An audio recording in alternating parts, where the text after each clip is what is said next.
Hello and welcome to Budget with Brian, and today we're going to take just a little look at this tool that I've purchased recently.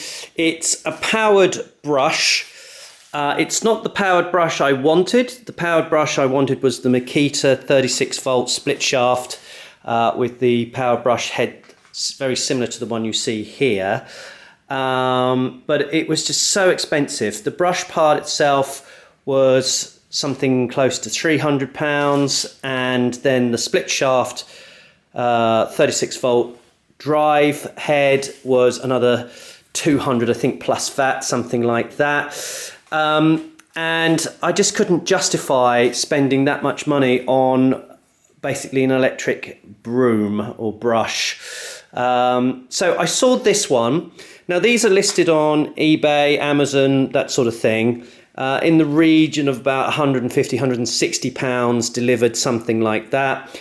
They're a fairly generic, unbranded Chinese head here, 50cc, 2-stroke, something like that. Sometimes you can get them with, 5 different tools, and but this brush version seems to be sold as a single item with the powered head. Now, to make matters even further worse, I didn't even pay the £160 for this. I think I paid something closer to £45, £50 for it, because it said it wasn't working. So I thought I'll take a bit of a challenge, because bare minimum I end up with the sweeper head part. Maybe it fits one of my other units, and I can just plug and go. Now also, just to give you a little bit of a picture of what else this is like, it's very much like this still unit that we've got the rotavator head there, and the hedge trimmer, and then the pole saw. And I thought it might be a similar shaft to that, and I might well be able to use it with this. This isn't mine, by the way, this is my uncle's, and thank you very much for lending it to me. It's been really helpful. Very specifically, the rotavator has been really a surprise, just how well that digs. So there we go. But yeah, so back to this unit. Wasn't expecting too much, and that I was probably going to have an enormous amount of problem getting this started. As it happened, it did start pretty well. It did need a tiny little bit of adjustment on the carburetor to start. The boot on the spark plug somehow sort of fell off, and I'm not quite sure how to get it back on. So this might end up just get covered in some electrical tape to make it safe. But it does work, it's fine. But okay, we've got that little problem. But the real problem was down here on how it couples to the split shaft attachment here.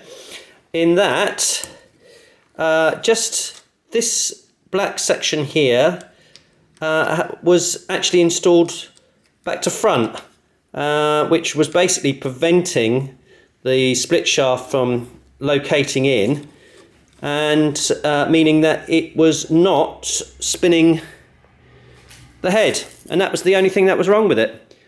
So in the end, I ended up getting this unit pretty cheap. Now, here's a thought, and when you put this together and you look at all the parts, it looks incredibly similar to the Makita, and I wouldn't mind betting really that they are all the same. Now you can take these pins out, you can slide these heads off. There are some different types of heads available on the Makita. Perhaps you can buy those just as a spare, and they'll just slide on, and that's just sort of a flat bladed thing.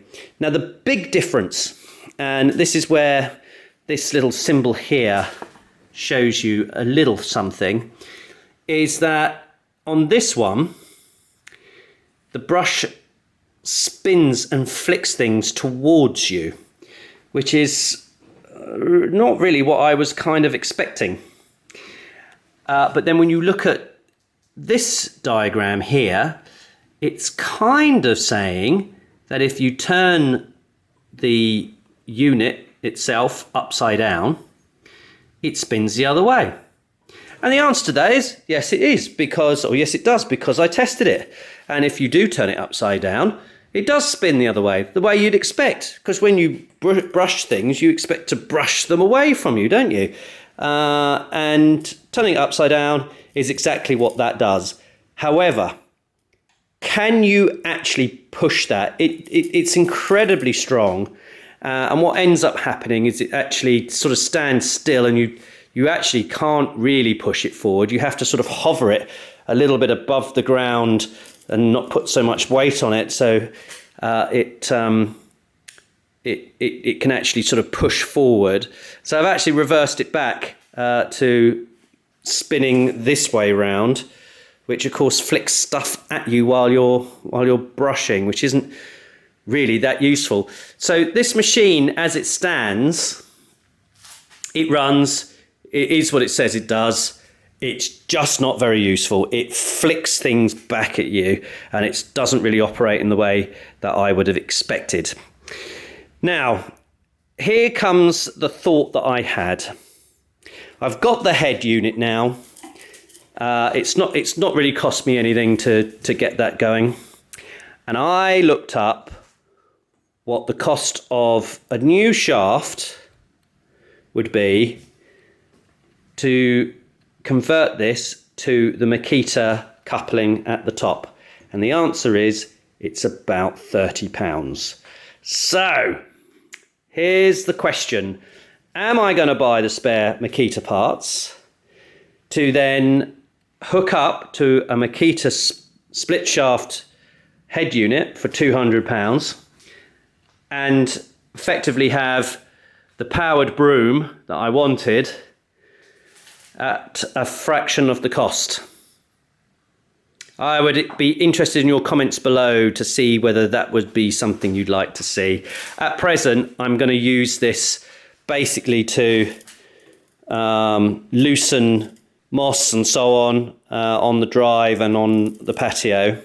And then I'm going to use this Makita blower, which seems to me to be far more useful, and that's a video coming soon, to then blow things out the way. And I'm fairly certain I'm then going to jet wash whatever I do after that to try and get that to go. So I'm not going to bother showing you this running. It's a noisy thing. It doesn't start that well. Certainly doesn't start as well as the Still one over there, and of course it certainly doesn't start as well as a battery powered unit, which just goes, and that's why I wanted it. But I just thought I'd make a quick video and tell you about my journey on running this powered brush. If you want to see a video of this thing in action, please do comment below, and I'll probably make one because it makes a lot of sense to do that. Anyway, thanks again for watching Budget with Brian, and don't forget to subscribe!